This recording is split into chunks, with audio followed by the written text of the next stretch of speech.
Yo, what's good, boys? It's Jojo ASMR here. I'm doing a deck profile today for my undefeated 701 Drytron deck that I took to a 3-box tournament at Strike One Collectibles. I think Drytron is actually at a really good place at the moment in the format for like the next month until we get the Bisted cards, which make like half the decks unplayable. And before Ishizu comes in the format, I think the format's actually really fair, and like any deck can sort of do well at the moment. So I just sort of took my Drytron deck. Konami decided not to ban Scythe for whatever reason, so that therefore you're able to like still abuse that card in Drytron with Sprite Elf and Diviner and the Dagger and that sort of stuff, because it didn't care about Chaos Ruler or Needle Fiber. So yeah, I think this deck can actually definitely do well right now, especially if people aren't like prepared for it, and people aren't playing cards like Draw and Lockbird and other hand traps like Ash Blossom nearly as much. So why don't we just get right into it, and here we go. Here is my undefeated Drytron deck profile. Alright, so let's start off with the main deck. So we play 3 Alpha, this is pretty standard, 3 Zeta, these ones are mandatory to max out on because they're the best Drytrons, just 2 Gamma, and 1 Delta. I was pretty fine with this ratio. I am playing Prosperity, so the draw effect of Delta doesn't come up all that much, but having the name is important. And then for more ways to names, we play 3 Emergency. I only play 2 copies of Nova. The reason is because I'm playing essentially 3 copies of the field spell, Fafnir, Terraforming, and Sitrot.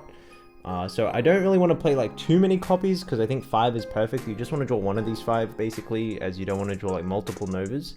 This field spell package was like super crazy and broken because like this one beats Imperm, this one beats Evenly Matched. Like set rotation was busted, it beats Runic Fountains, it beats Paralinos, it just beats like random field spells in the game. Mystic Mine obviously is a huge one. So I really wanted to have like a way to respect Mystic Mine, which this deck does. And then wrapping up my set rotation package, I played the 1 Mystic Mine. So I'm essentially playing 3 copies of mine in this deck because Terraforming and set rotation search this one. And I played Ritual Sanctuary as my other set rotation target. This one's not even that bad. Like I used it to search Ben 10, which is pretty good. So these ones were really solid. I played Prosperity. I just played 2. I always draw this card in multiples, and sort of the theory like you're only ever going to resolve this card once per game. So you really don't want to see multiples of it. And I know it's anecdotal, but I always drew this card in multiples at 3, so 2 is fine.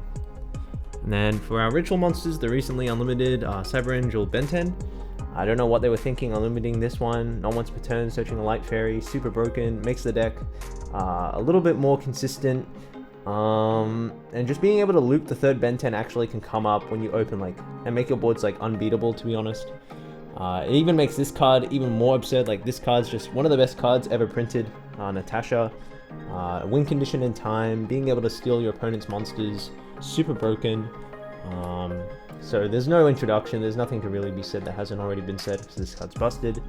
The Magic Key Guide to be able to search the counter traps so that you don't get drop-looted or dark-looted, so you can consistently scythe block them is important. Then we played for my fairy package on Orange Light. It's searchable. If you're scared your opponent is on hand traps and you open another fairy or access to a fairy, you can usually search this earlier on in the combo so that you can play under a hand trap like Nibiru.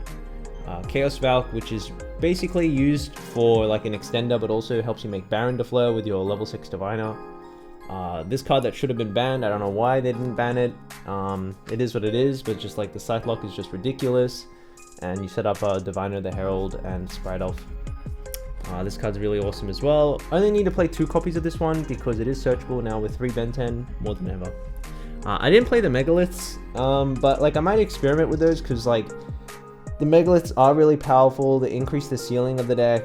Like they just like turbo out monsters, and you can usually make your Baron Defleur and force out Nibiru by like synchroing with Ophiel and Diviner. So I might consider testing out the Megaliths. I think they're pretty cool as well. For the spells, I play 3 Forbidden Droplet, which is just like a quintessential card in Drytron. It's essentially like utilize the best in this deck because it just pitches your Drytrons. And then a card that like super overperformed for me this entire tournament was Cosmic. This one beats Mystic Mine, this one beats Runic Fountain, this one beats Paralino. It hits Smashes, it hits Sulix, which is huge.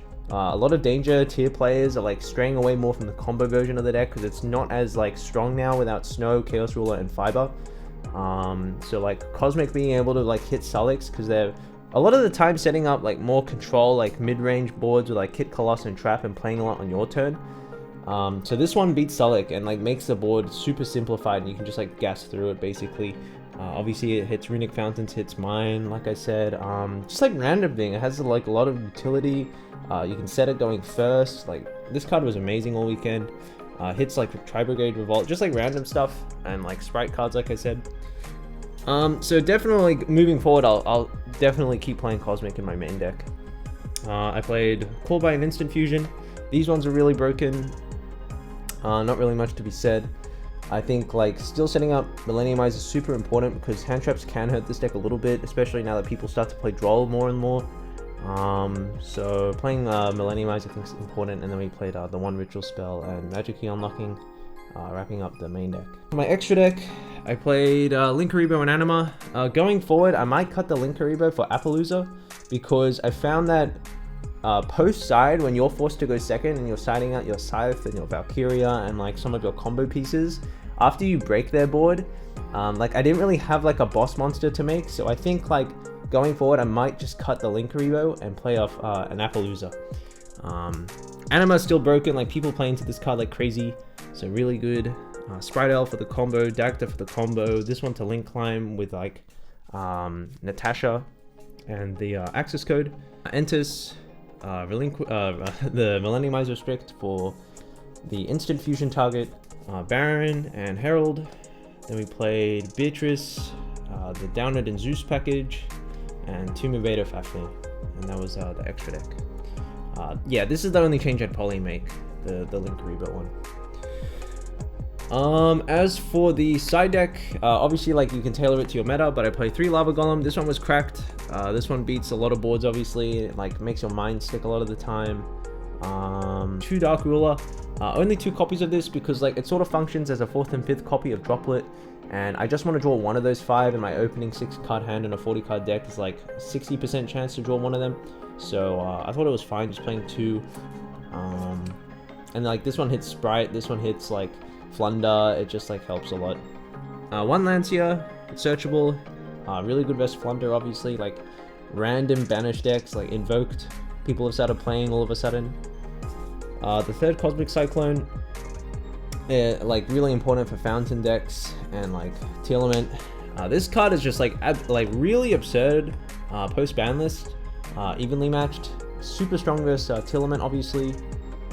Even good versus Sprite, I found, because a lot of the time they're grabbing red, Sprite red, to like play around a monster hand trap, which makes sense because there are more monster hand traps than there are imperms in the game. But that means like you can capitalize on that, and like they don't really get to carrot as consistent, so like you can just evenly them in play.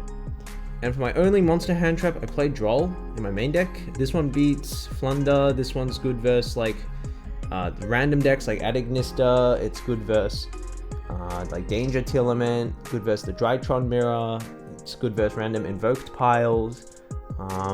Overall, just like a very good card with like a lot of utility and can hit sort of like those weird rogue matchups that sort of beat you. So yeah. And then I played 2D Barrier, just like as a card to go first to beat Danger, like just Tearlament decks.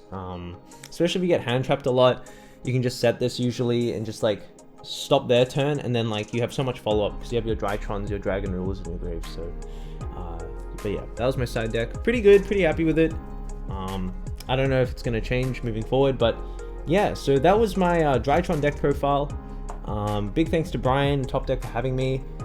Enjoy playing this deck while it's playable before Bisted and Ishizu come out, because until then the deck's actually decent, but enjoy playing it for like a month. And yeah, thanks so much for watching.